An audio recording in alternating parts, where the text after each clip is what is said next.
Un véritable massacre dans les élevages. On a déjà récupéré 400 dindes et plusieurs dizaines de poules. Il y a également de gros animaux malheureusement qui ont été blessés, des vaches. Et toutes les associations s'unissent pour essayer de trouver des solutions. Et aussi pour les repas véganes, pour les soldats. Il y a des soldats qui avant qu'on arrive, ils ont vécu pendant des semaines avec du pain et de la trina. Ils sont super heureux de recevoir nos colis de bouffe, des petits repas préparés par les bénévoles. Et l'association a déjà distribué 4500 repas. Nous allons tout de suite rejoindre Lisa Amoyal. Lisa Amoyal qui fait un tas de choses, qui est très très active pour aider notamment les animaux dont on a peu parlé dans au cours de ces directs qu'on a tous les jours, mais il faut en parler parce que c'est vrai que avec les massacres qui se sont passés le 7 octobre, eh bien beaucoup d'animaux se sont retrouvés complètement seuls, malades parfois, et puis surtout morts de faim. Bonjour Lisa Amoyal. Bonjour. Merci d'être avec nous. Alors, vous travaillez, en tout cas, vous êtes dans de nombreuses associations, et pour vous, faire attention aux animaux, c'est fondamental dans votre vie.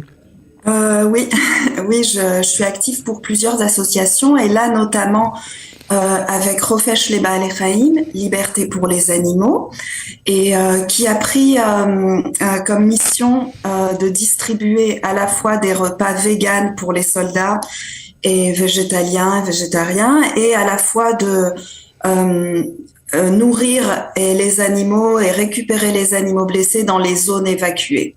Alors, là d'ailleurs, vous voyez derrière moi un petit chat qui vient de Kiryat Shmona. Il a été sauvé des bombardements et on lui cherche une famille. Ok, peut-être qu'on va trouver quelqu'un. Mais alors, il y a les animaux domestiques, mais il y a aussi les gros animaux qui ont, on pense aux agriculteurs de Haute-Haza, etc. Là aussi, ça doit être quelque chose. Oui, il y a une hécatombe, un véritable massacre dans les élevages. L'association fait des allers-retours permanents quasiment tous les jours pour récupérer un maximum d'animaux. On a déjà récupéré 400 dindes et plusieurs dizaines de poules. Et des chiens, des chats, mais il y a également de gros animaux malheureusement qui ont été blessés, des vaches. Et toutes les associations s'unissent pour essayer de trouver des solutions et de les aider. Parce que la souffrance, c'est de la souffrance, qu'elle soit humaine, animale, tout le monde souffre dans cette guerre. Alors, on parle aussi, justement, puisque vous parliez des gros animaux, leur sort est scellé, en fait. Si personne ne s'occupe d'eux, ils vont être abattus. C'est ça, puisqu'il n'y a plus personne. Oui, alors je sais que beaucoup des éleveurs sont restés dans les villages ou en tout cas se sont organisés pour leur fournir de la nourriture, ce qui n'est pas le cas des dindes qui ont été tout simplement euthanasiées par le ministère de l'Agriculture. Mais on sait aussi qu'il y a eu des massacres de vaches fusillées également par le Hamas. Et donc il y a un minimum, mais on essaye de sauver tout ce qui est possible, faire tout ce qui est possible pour éviter de la souffrance supplémentaire. Alors, vous parliez de donner aussi, en tout cas de vous occuper des soldats qui mangent vegan et qui ont besoin aussi d'être gâtés avec de la nourriture qu'ils peuvent consommer. Pour ça, vous étiez, en tout cas dans toutes vos actions, vous étiez soutenu par une grande organisation non gouvernementale internationale. Mais je crois que cette action ne leur a pas tellement plu. Est-ce que vous pouvez nous expliquer qu'est-ce qui s'est passé ?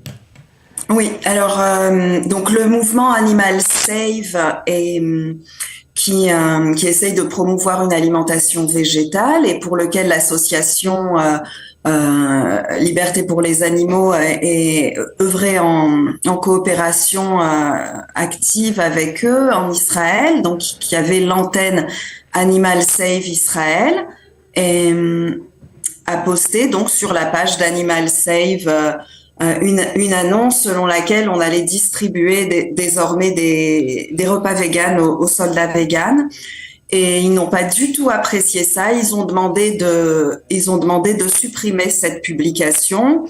Et Yael Chitrik, qui est donc la cofondatrice de l'association Liberté pour les animaux et qui avait fait ce post, elle a dit on va pas enlever le post, on va enlever votre nom et on va distribuer ça en notre nom. Et c'était effectivement un mouvement, un immense mouvement qui prodiguait plus de 80% des dons du financement de nos opérations pour les animaux et pour promouvoir le véganisme et l'antispécisme en Israël. Et voilà, donc du coup, on a préféré renoncer à leur aide, ce qui fait que maintenant on se retrouve vraiment assez démunis, très démunis même, mais c'est un petit peu le cas de toutes les associations pour les animaux, parce que bien sûr toute la philanthropie actuellement est tournée vers les humains et il en faut effectivement, mais les animaux aussi souffrent et puis ce qu'on fait, ça retentit directement sur les humains, parce que par exemple nos opérations de distribution de croquettes pour les chats errants dans les villes évacuées, notamment au nord. Enfin, moi je m'occupe du nord, je suis en Galilée et je m'occupe du nord et j'ai plein de personnes âgées qui refusent de partir. Parce qu'ils disent on veut pas laisser nos animaux, on veut pas laisser les chats crever de faim. Et donc on leur fournit des sacs de croquettes parce que souvent cette activité c'est la seule qui les maintient en vie. Moi j'ai travaillé 16 ans au Joint comme consultante pour des programmes contre la solitude et l'ennui chez les personnes âgées et je sais que c'est vital de conserver cette routine et de s'occuper des animaux. Alors, Donc, on comprend ça que aide non seulement les chats à survivre parce qu'il y a plus de poubelles, il y a plus de restaurants, il y a plus de restes à récupérer, mais ça aide aussi les personnes âgées, les personnes les plus démunies à garder une petite routine, à sentir, à faire quelque chose d'utile, à aider aussi. Alors, qu'est-ce qu'on peut faire pour ceux qui vous regardent en ce moment, est-ce que vous avez besoin d'aide? Est-ce que vous cherchez des bénévoles pour vous aider? Oui, alors on cherche à la fois des bénévoles et à la fois des dons aussi, parce que vraiment même sans shekel, c'est un sac de 20 kilos de croquettes, on en a déjà distribué plus de 400 kilos, mais c'est rien, c'est une goutte d'eau. Et aussi pour les repas véganes, pour les soldats, il y a des soldats qui avant qu'on arrive, ils ont vécu pendant des semaines avec du pain et de la trina, qui ont pas de protéines, alors que tout le monde vient faire des banquets, des barbecues pour tous les autres soldats, eux qui refusent de se nourrir avec le produit de la souffrance et de la mort animale. Ils sont super heureux de recevoir nos colis de bouffe, des petits repas préparés par les bénévoles. Et l'association a déjà distribué 4500 repas. Vegan, pour eux. Ouais, donc les dons vont soit pour la nourriture aux soldats, soit pour la nourriture aux animaux, et puis pour tout la logistique. Donc moi je veux bien vous donner une adresse email, si je peux vous l'envoyer, une adresse pour les dons. On la mettra sous la vidéo, bien sûr, sur le petit texte qui accompagne la vidéo. Voilà, oui, je l'envoie à Lise. Voilà, exactement. Comme ça, on pourra. Parce que c'est important. Et puis, vous pouvez voir la page de Chofesh les Baalei Chaim. On a également une page pour les francophones qui s'appelle Animaux et Judaïsme sur Facebook, que vous pouvez rejoindre. Et voilà quoi. Et donc, alors, je voulais juste vous poser un petit peu notre cercle de compassion aux animaux. Ça ne peut faire que du bien en cette période, dans ce monde de brutes. Alors, juste pour finir, je voudrais parler aussi des chiens. Il y a beaucoup de chiens qui sont restés seuls, tout seuls. Alors là aussi, ils cherchent parfois à être adoptés. Est-ce qu'il y a un refuge où on peut aller les chercher, les voir, pourquoi pas les adopter, sinon ils risquent d'être eux aussi euthanasiés? Oui, absolument. le phénomène des chiens errants, des chiens dont les familles sont mortes, des chiens qui se sont enfuis lors des bombardements, des chiens blessés. On en rapatrie encore tous les jours. Il y en a beaucoup qui arrivent dans les bases militaires et les soldats nous contactent. Donc oui, il y a des chiens à adopter, il y a des chiens à garder, même de manière temporaire, parce qu'il y a beaucoup de personnes qui ont des chiens qui ont été appelés en Milouim.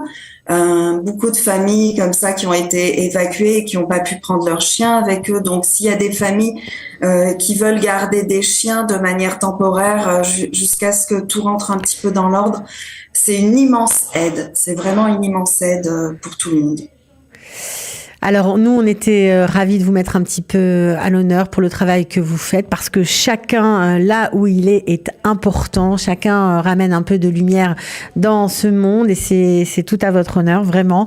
Merci d'avoir été avec nous ce matin. On mettra bien sûr toutes vos pages pour ceux qui ont envie, eh bien, de vous aider, ou tout simplement de garder, d'adopter un chien, ou de porter main forte, pourquoi pas, pour préparer des repas véganes. Merci d'avoir été avec nous, Lisa Amoyal. Merci à vous.